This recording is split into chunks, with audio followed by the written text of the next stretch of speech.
السلام علیکم۔ ٹیکسلا اور گرد و نواح کی خاص خبروں کے ساتھ میں ہوں ماسٹر نبیل۔ آج ہفتہ ہے رمضان کی 21 اور مارچ کی 22 تاریخ۔ 2 ماہ گزرنے کے باوجود ٹیکسلا ٹھٹھہ خلیل فاطمہ جناح روڈ سیوریج اور پانی کے مسائل ابھی تک مکمل حل نہ ہو سکے۔ اہل علاقہ اب تک مشکلات کا شکار۔ پیدل چلنے والوں کے لیے راستہ ابھی تک مکمل طور پر ٹھیک نہ ہو سکا۔ اسسٹنٹ کمشنر ٹیکسلا زریاب ساجد کی وساطت سے بلدیہ اہلکار ابھی تک یہاں پر کام جاری رکھے ہوئے ہیں، جو سست روی کا شکار ہیں۔ ٹیکسلا اور حسن ابدال کے مابین الیکٹرک بس سروس کا آغاز، جو کہ مندرجہ ذیل روٹس پر مبنی ہوگا۔ یاد رہے کہ سستا اور آرام دہ سفر حسن ابدال تا اسلام آباد بس سروس کا یہ پہلا پروجیکٹ ہے۔ ٹیکسلا سے حسن ابدال کے لیے روٹس یہ ہوں گے: ٹیکسلا چوک، یونیورسٹی آف وا، Nawabad, Wah cantt barrier number 2، Gulshan Anwar, Jinnah colony, new city phase 1، Losar Sharfu, new city phase 2،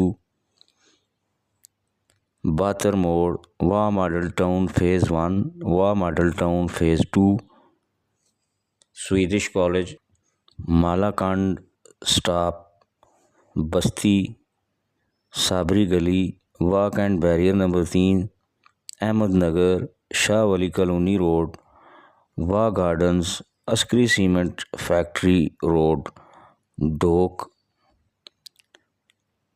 واپڈا colony, Hasan Abdal, Tipu سلطان چوک۔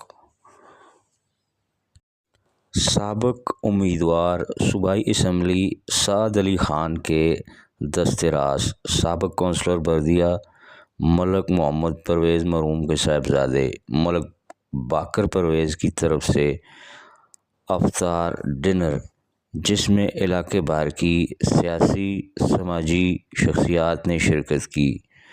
ملک باقر علی کے گھر افطار ڈنر کے موقع پر مہمان گرامی نے شرکت کی۔ اہل علاقہ، سیاسی و سماجی شخصیات سمیت دوست احباب نے بھی شرکت کی۔ حکومت پنجاب کی جانب سے شجرکاری مہم کا باقاعدہ آغاز کر دیا گیا۔ آج اسسٹنٹ ڈائریکٹر زراعت توسیع ٹیکسلا کی جانب سے ترجمان وفاقی وزیر مملکت ملک وسیم شہزاد نے پودا لگا کر کیا۔ اس موقع پر گفتگو کرتے ہوئے ملک وسیم شہزاد نے کہا کہ تحصیل ٹیکسلا کے شہریوں سے اپیل ہے کہ وہ کم از کم 5 پودے لگائیں۔ دنیا کے اندر موسمی تبدیلیوں کی وجہ سے پاکستان میں بھی موسمی حالات تبدیل ہوئے۔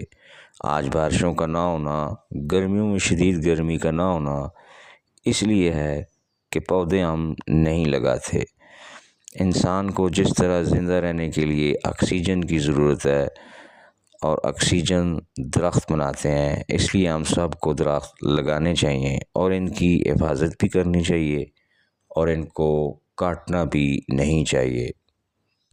حلقہ NA چمن یونین کونسل لب-ٹھٹو میں ترجمان وفاقی وزیر مملکت ملک وسیم شہزاد نے لب گاؤں سلیم بھائی کے والد کی وفات پر مرحوم کے دعا مانگی اور ان کے درجات بلند فرمانے کے لیے لواحقین کو صبر جمیل عطا کرنے کے لیے دعا کی۔ محکمہ انسداد دہشت گردی نے مول مارکیٹ راولپنڈی کے قریب بڑی کارروائی کرتے ہوئے 2 خطرناک دہشت گردوں کو گرفتار کیا۔ ترجمان CTD نے بتایا کہ دہشت گردوں کی گرفتاری کے لیے انٹیلی جنس بیسڈ کارروائی کی گئی اور تھانہ I-9 پر حملے میں ملوث فتنہ الخوارج کے 2 خطرناک دہشت گرد حمزہ اور رومان کو گرفتار کیا گیا۔ ترجمان نے بتایا کہ دہشت گرد راولپنڈی اور اسلام آباد میں حساس مقامات پر دہشت گردی کے لیے ریکی مکمل کر چکے تھے۔ دہشت گرد افغانستان میں فتنہ الخوارج کے اہم کمانڈر کے ساتھ رابطے میں تھے۔ ترجمان CTD نے بتایا کہ دہشت گردوں سے دستی بم، بارودی مواد، ڈیوائس، سیفٹی فیوز وائر اور دیگر سامان برآمد ہوا۔ مزید کہنا تھا کہ CTD نے دہشت گردوں کے خلاف مقدمہ درج کر کے مزید تفتیش شروع کر دی۔ ترجمان CTD کے مطابق ابتدائی تفتیش سے پتہ چلا کہ چند ماہ قبل تھانہ I-9 پر دستی بم حملہ بھی کیا تھا۔